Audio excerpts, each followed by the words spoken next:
Le colonel Assimi Goïta, actuel président de transition du Mali, a eu un entretien avec le président russe Vladimir Poutine. Cette rencontre intervient dans un climat de défis sécuritaires et de lutte contre le terrorisme qui préoccupe le Mali. Assimi Goïta, chef du bataillon autonome des forces spéciales de l'armée malienne, a combattu les djihadistes dans le centre du pays. Il s'est imposé comme président de transition après le coup d'État qui a renversé le président Ibrahim Boubacar Keïta en août 2020. Cependant, sa gouvernance est contestée. L'imam Mahmoud Dicko, figure influente au Mali, a appelé à une manifestation pour exiger le départ d'Assimi Goïta.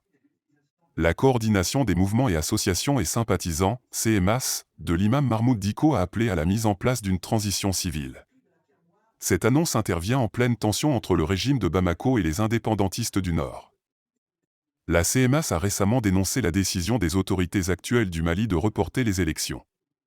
L'imam Mahmoud Dicko est réputé pour avoir été avec le M5 et RFP, le fer de lance de la contestation qui a coûté le fauteuil à Ibrahim Boubacar Keïta en 2020.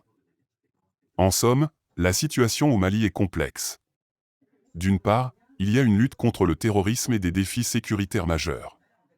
D'autre part, il y a une crise politique interne avec des appels à la démission du président de transition. Le dialogue avec la Russie pourrait être une tentative d'obtenir un soutien international face à ces défis. Cependant, la voie vers une résolution pacifique reste incertaine. N'oubliez pas de vous abonner et surtout de cliquer sur la cloche de notification.